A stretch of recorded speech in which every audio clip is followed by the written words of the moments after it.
would you look at this? This is the 2025 Lexus GX550 OverTrail Plus.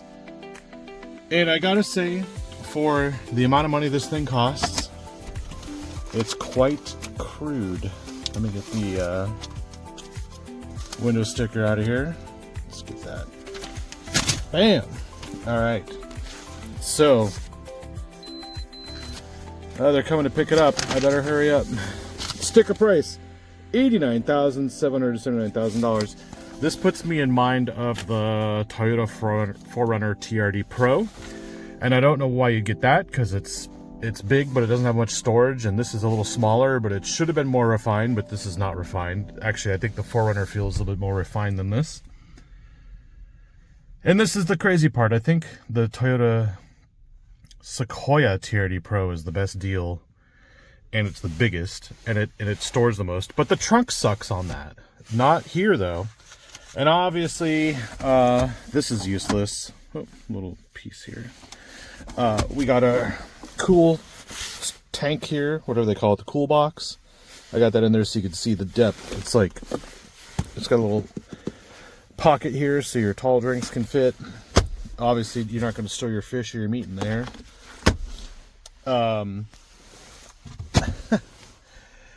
I do not like it. It's very crude. It does not feel like a Lexus. And when I started up, I don't know, was that a 4-cylinder? I thought the GX had a V6 because of the Lexus, and the Toyota Land Cruiser, which this is based on, which is not the real Land Cruiser that the LX is always based on. Are there that many fanboys out there that we have to have so many of the same models, and then this is a Lexus? It's so crude. I just don't get it. Anyway, I don't believe in an off-roader or an expedition style vehicle that doesn't have its own dead reckoning GPS. This is a subscription GPS, so right off the gate, this is a no deal for me. But you know, I'm not one of those guys that has to have the expedition style vehicle. Although maybe you are a Toyota fanboy, and maybe you are a software engineer, and maybe you do weigh 300 pounds. I will tell you, you will not fit in these seats because you are obese, and these seats are not for anyone large. So you'll have a problem with this right off the bat. But look at this. If I go to the trip odometer, I've done 765.8 miles in this thing. I have fueled it up every other day. The fuel economy in this thing is horrendous. And I don't even remember how to get to the menu to show you the fuel economy. It's very confusing. I can't really get to anything I want to get to. So I don't know what my fuel economy is stated by the computer. All I know is it takes premium fuel. And is this? Yeah, it's a V6. It feels like a V6, but let me tell you, it does not sound like one. And if you want this Lexus so you can like do real estate and take calls and do a bunch of other stuff, you will not be able to do that. Let me get my seatbelt on. The seatbelt does kind of dig in here slightly. It doesn't really adjust that well. It only goes forward and back a little bit. But it is a little bit more comfortable than the 4Runner, I will say that. So first we're going to make a U-turn. Just listen to the exhaust. It's pretty droney. Going over these bumps. It can do it.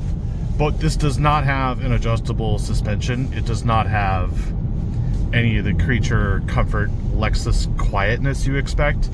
It doesn't have any Lexus qualities whatsoever, because even the stereo sucks. I don't know why, and maybe I'm alone here in this, but if there's no balance, it sounds like 2 clock radios on your nightstand. It sounds like one on either side of your bed. 1 clock radio there and 1 clock radio there, and you can definitely focus your hearing on it, and it has no depth to it at all.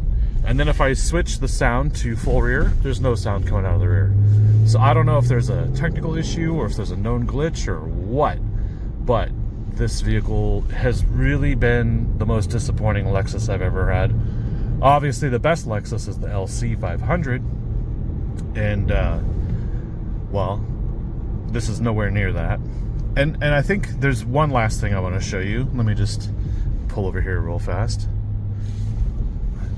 This is as much off-road as I've ever done in this car for the week, which is funny because something with this much off-road clearance and 4-low and locking diff and center diff, like, it's like, oh, okay, but never used it.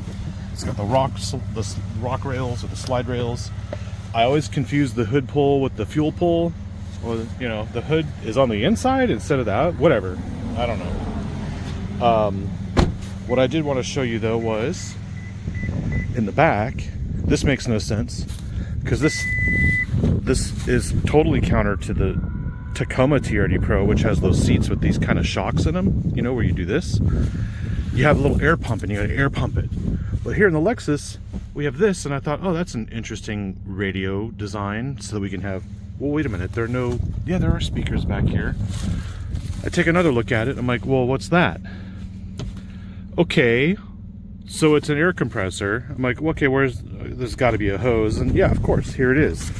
So we have a compressor kit, and I go, well, that'd be cool, because then you can like blow off the dust and fill up your tires, and then you know, if you have a trailer that you're attached to here, like your little expedition trailer, and you had to winterize it or something, blow the water out of the lines, you could do that too. But then I pulled this out, right? So it's got your standard socket, your air plug socket here, right? So this plugs into the car. It's kind of overdone, overkill.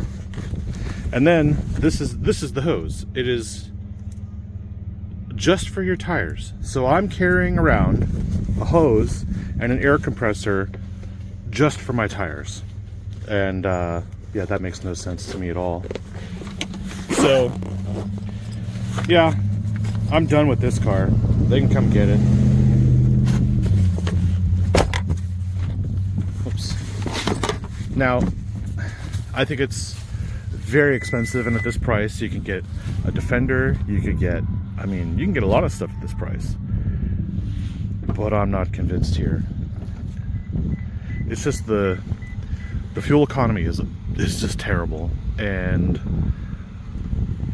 it's actually not as refined as I expected Lexus to be. And this is the last thing I'm going to show you. Right here, when you open this door, look at this point. Watch this metal here when I open this door. If you just extend the door just a little bit, maybe you can't see it, it bends. I've never seen an A-pillar, high-strength steel, okay, bend when the door opens just past normal. And I thought when I first saw that on the GX I drove last year, I thought maybe that's just a prototype, but no. Like, so you open this door and you get one bad wind gust coming through and taking this door out.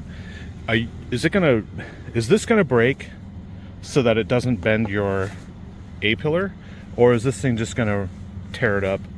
So in the future, when you're looking at these on the market, like 5-year-old, 10-year-old, maybe a 15-year-old, if they last that long, pay attention right there, especially if you look at the shut line and it's not matching. It's probably not going to match there first, but oh my god, I'm not impressed. So all I can say, and this is not investment advice, but I would short Toyota until they get their act together. This is not the 90s, and this is not a Camry, but they're capable of it. I just don't understand what happened here. And I'm not a Toyota fanboy. I just understand, like, the whole halo effect. I don't know. I don't see the halo thing going on here. So the only thing I do like is the shut sound of these doors. Ready? When I shut this door, it sounds pretty solid. And that's about all I got here. So thanks for watching. See you in the next video.